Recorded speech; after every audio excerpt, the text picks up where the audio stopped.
This video will help a ton of people, and I'm extremely happy to share this information with you. So if you're trying to get strong, I seriously recommend adding 3 sets of 1 at 90% to your strength training tools. This will get you results like you've never seen before. And right now, I'm going to explain the benefits of this approach while explaining how to add it to your program, how to progress with this method. So let's break it down. First of all, it's very specific to the task of building 1 rep max strength because you're just practicing singles, which is a time-tested effective way of getting stronger.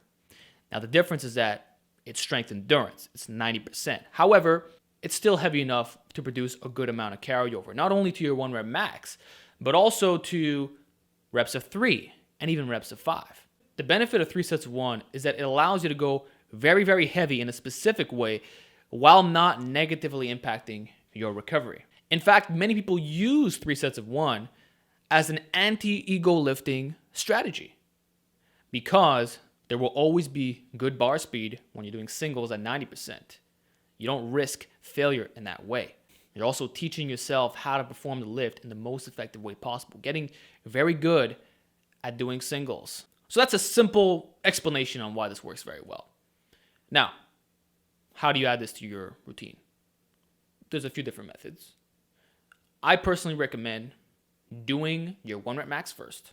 So you hit your max effort attempt and then do 3 sets of 1 based off that training max. So if you did 300 on that day on the bench press, 90% of 300 is 270. So do 3 sets of 1 with 270 pounds. Simple stuff. And then you can move on and do your regular routine. You can hit your secondary press right after, followed by your extensions and all your little accessories that you want to do. Or if you're a minimalist, you could just leave it at that. But as you all know, I like higher exercise selection, and I preach concurrent periodization, although you do what you want. That's one way. Another method is to simply replace the max effort method altogether.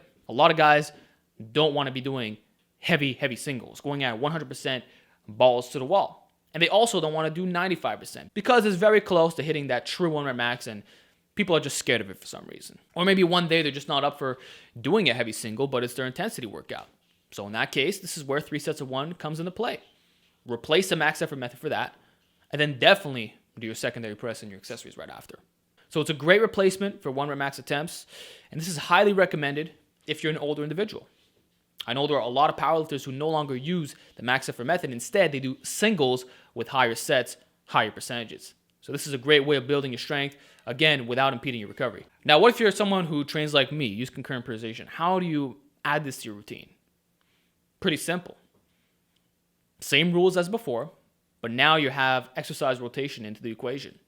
So let's say you hit a 1 rep max floor press. Well, now you do 90% of that floor press, hit some singles. And then next week, maybe you're doing a dead bench. So you do your 1 rep max dead bench, and then you do your 3 sets of 1, 90%.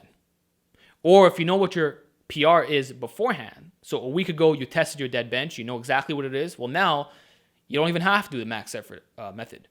You can go straight in and do 3 sets of 1. And this will allow you to get more specific in the long term because you don't actually have to rotate the lift now. I mean, you just adjusted the percentage very slightly. Remember, there are 2 ways to overcome the biological law of accommodation. One is through exercise rotation, which I believe is the most effective way. But secondly is through the manipulation of sets, reps, percentages, etc., which is typically advised in a linear periodization style or even undulating. That said, with a concurrent setup, it's so flexible that you can pretty much do whatever you want. And if you just override the biological law of accommodation through the manipulation of the sets, reps, percentages, then you can milk that lift a little bit longer. So that's just one little pro tip if you want to keep the same lift in a little bit longer. 1 week, you could do a 1 rep max attempt, and the second week, you can actually do 3 sets of 1 using that same exercise. Now, what if you're an intermediate and you can actually milk that 3 sets of 1 for a little bit longer? Well, go ahead and do that. 2 weeks, do the same exercise, and what you can do actually is increase the set a little bit. So instead of doing 3 sets of 1, you could do 4 sets of 1. Or you can just add 2.5 pounds. Or if you're doing the lift with a pause, you can increase the duration of that pause. Or you could just simply repeat the exact same weight and not worry about progressive overload, and instead progress through your accessories. And by the way, you should know that this approach can also be used for speed work.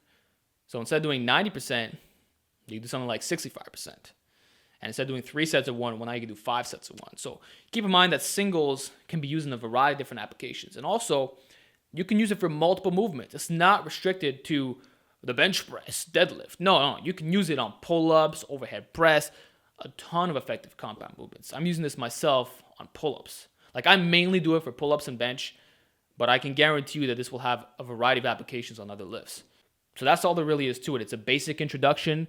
If you have any more questions, just leave a comment down below and I'll be glad to help you out. All right, this is just a video to give you an idea, to get you thinking about this approach. To recap, you can either use this as a max effort replacement, or you can do it right after your max effort attempt, basically basing it off that training max for the day.